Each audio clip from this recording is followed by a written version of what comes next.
The fine art of sushi isn't something to be taken lightly. Master chefs can train for many years, even decades. But despite all of this, it's not a cuisine that's meant to be pretentious. Melt in your mouth. It's way better than ice cream. Fresh sushi has become about as easy to find as a great slice of pizza. Show me the uni. With more options comes more choices, and that can make any diner feel overwhelmed. On this episode, I'll show you how to order like a sushi connoisseur. Kanpai to that. It's dining at the sushi bar on this Feed Me TV.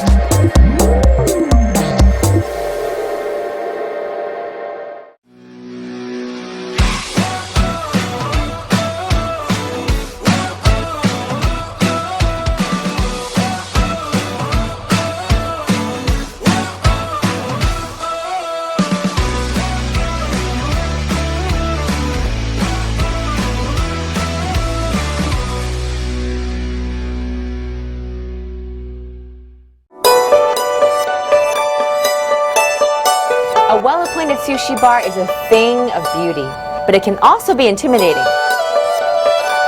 Sushi is, of course, a Japanese dish of seasoned rice accompanied by other ingredients like raw fish, seafood, or vegetables. And contrary to popular belief, the word sushi refers to the rice, not the fish. Typically, the rice is mixed with a combination of vinegar, sugar, and maybe some salt. And top sushi restaurants guard their rice recipes like precious gold. A traditional sushi meal can look very different from more modern, fusiony preparations. For example, do you want to enjoy chef's choice at the sushi bar? Or are you hungry for buxom rolls with all kinds of unexpected flavors and ingredients? There is an enormous variety of options, but today we'll consider the most popular sushi styles that you're probably already familiar with. My first stop is in Jericho at Nagashima. This is the perfect example of traditional and authentic sushi. Here you'll find Chef Makoto Kobayashi behind the sushi bar. Chef Kobayashi hails from Sendai, Japan, and has been slicing fish in the Syosset area for more than 40 years. He prides himself on serving top-notch and lesser-known types of seafood. The kind of sushi that you prepare here, I would classify as more traditional, right? Yes, I try to. I'm Japanese. Yes. Let's talk about the different kinds of sushi styles or ways that you can enjoy sushi.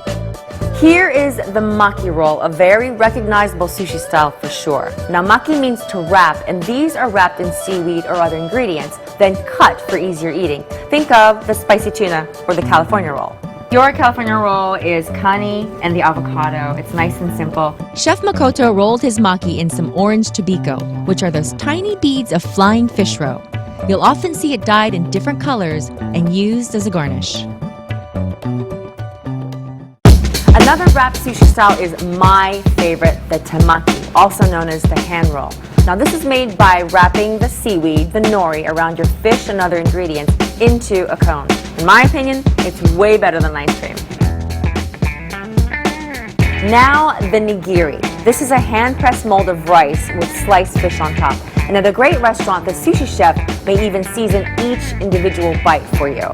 Now ideally, you'll eat this with your hands, take the fish side down and dip it in your soy sauce. The nigiri is meant to be eaten in one bite. What kind of tuna is this? Tell me all about it. Number one quality in bluefin tuna. Yeah. All of the tuna is maguro? Yes, all of the tuna and the maguro. But one part is called chutoro. Chutoro is medium fatty. Medium, yes. And otoro is that most fatty, most rich. It's belly. Yes. And this is more lean. Yes. So you use this to make your nigiri, right? Okay. It's time for battle with the Gyoon Con. Gyoon Con means battleship and refers to the little boat of seaweed that's wrapped around your rice. Then that piece is topped with your fresh fish or other ingredients. One of my absolute go-tos, an ikura with quail egg, which are the orange salmon eggs here. You'll get an explosion of the salmon eggs in your mouth along with the creaminess of the yolk all at once. Next up is the chirashi bowl. It is a dish of sushi rice topped with your fish, seafood, and other vegetables all in one course. I like to think of it as the perfect canvas for the sushi artist. One of Chef Makoto's signature items in his chirashi dish is tamago, a sweet egg omelet. His is stamped with custom-made Japanese letters that symbolize Long Island. If you find a sushi spot that makes theirs in-house like at Nagashima, I'd consider it a must-order. But save it for the end of the meal. Japanese tradition dictates that it's a sign to the chef that you're done eating because you've bridged the gap between the savory sushi and the sweet tamago. For raw fish purists, order the sashimi platter. It's just the fish, no rice here. And technically, it's not even sushi, because sushi refers to that seasoned rice, remember? We've got the tuna here, the salmon from Yes. Norway. Did you guys know that salmon in general does not appear orange, that it turns orange because of the krill, because of the things that the salmon fish itself eats? If you didn't feed it what it normally eats, whether it's farmed or wild, it would be white. Finally, let's talk about omakase. Utter that single word at the sushi restaurant, then sit back and get ready for the best catches of the day. It's when you come to the bar and you guys just let him decide for you according to the best cuts of the day, the best fish of the day. Yes, I make like sushi and cook stuff, like a little, mix. Mix. Yes. We're much more familiar with the different sushi styles at the traditional Japanese restaurant. Now I'm in the mood for something completely different. We'll check out some Long Island restaurants that are taking sushi in a whole new direction. Blowtorch time!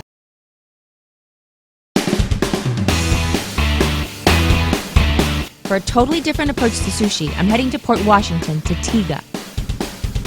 It's a beautiful and intimate space helmed by partner chefs Roy and Danny, who both come from Indonesia. They bring classic French culinary techniques and other international influences to familiar Japanese sushi ingredients.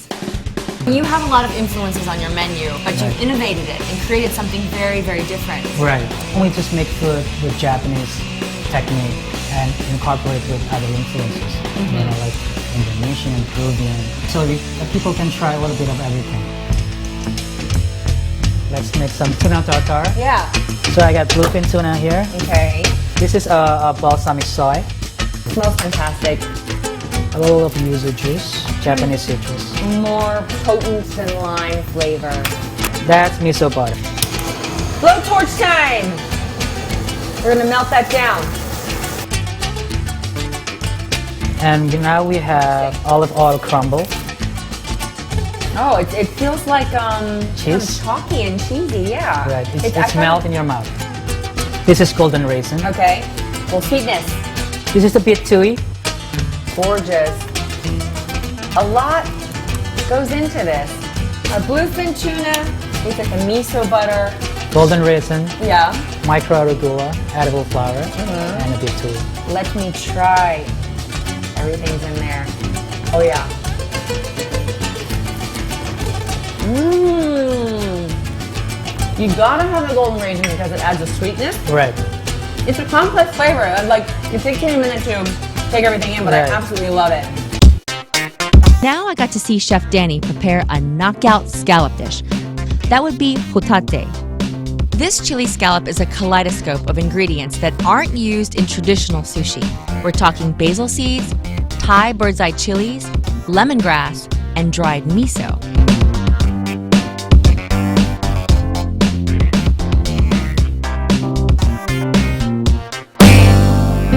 We continue our modern take on sushi at Kotobuki in Babylon. It's the perfect example of a more Western and modernized approach to sushi. Whereas traditional rolls are wrapped with nori on the outside and highlight just one fish, Kotobuki's Maki Rolls hide the seaweed on the inside and cover them with many types of fish. Tempura flakes, avocado, tobiko, and other ingredients not common to the traditional sushi menu. These rolls are colorful and bold, both in taste and presentation. A fabulous sushi meal wouldn't be complete without a sake pairing. Sake is a liquor made from rice that's been washed, steamed, and cooled. It's fermented in a process similar to beer, but unlike beer, it has a much higher alcohol content, around 15%. I dropped by Sterling Sake in Greenport to meet up with owner Yuki Mori, an avid sake taster and a DJ. He even DJs events at his restaurant after hours.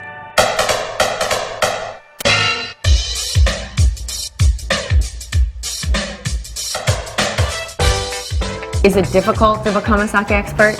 No, actually, so you keep drinking sake. It's similar to becoming like a wine sommelier. It takes many years to become very good. Yuki, there are some fun rules when you're drinking sake. Yeah, so your glass never been empty. So you should never have an empty glass. You never pour the drinks by yourself. You never pour drinks by yourself. So you're always going to be enjoying someone else's pour, right? Yeah. Okay, so the great way to think about sake is to just talk about broad categories. There are three, I would say, main categories. Main category. It's Junmai, Ginjo, and Daiginjo. Our first sake type is the Junmai. Junmai means pure rice and has a more full-bodied flavor. You might see it served warm during colder months because heat won't interfere with that bolder taste. Yuki pairs a Junmai with one of Sterling Sake's signature dishes. So you've paired it with this dish, Monkfish liver, ankimo. ankimo. Yes. It's a great dish.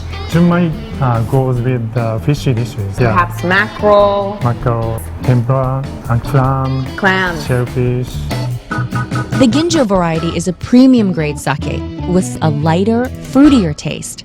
Ginjos pair well with salmon dishes. This one is called kaburamaki. It's salmon wrapped with a thin sliced turnip and shiso and avocado in it, and with miso sauce. A sauce can be very flavorful, which is why this pairs well with this dish. Yeah. Ginjo goes with rolls. Yeah. One of the fun rolls that we like to order, the spicy tuna rolls, all those crazy roll names, Yeah. you recommend the ginjo. Ginjo. And finally, our third variety, the Dai Ginjo. It's classified as super premium, and it's always served chilled to enhance its subtler flavors and aromas. Daiginjo goes with sashimi, like a simple, like a taste. The sashimi picks up those nuances in the daiginjo nicely. This is called nambanzuke. Okay. The sake works with this dish because it softens the vinegar flavor. They're really meant to be paired together, just like any wine with any dish. Yeah.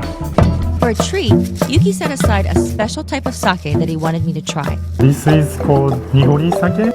You see the whiteness. It's basically an unfiltered variety of sake that's pretty popular in many Japanese restaurants. Yeah, and people love the color. It's milky Milky. and sometimes coconut. Okay. You know what? Let me pour you because if I'm going to follow your rule, I should pour yours. What kind of dishes should we have with the unfiltered? Like a spicy food. Oh, spicy. Yeah, spicy tuna. Spicy tuna. Even kimchi. Right. Kanpai to that. Okay, Thank you, kanpai. Yuki, so much. Thank you. I think I have a little more confidence when it comes to ordering sake at my next Japanese meal. Thank you. Before we go, one last sushi lesson. This one has to do with the sides that often come with your meal. Chances are the fiery green stuff you're used to mixing into your soy sauce is pungent horseradish. Real wasabi has a much subtler heat to it so that it doesn't overpower the taste of the delicate fish. And you know the sweet ginger called gari in Japanese? Eat it between fish courses to cleanse your palate.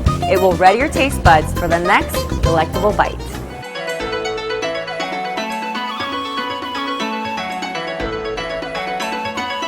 Whether you prefer a traditional take or an unconventional approach, Long Island sushi spots offer every option you want to enjoy.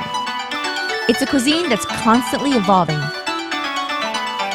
Indulge your palate with something new at your next Japanese meal.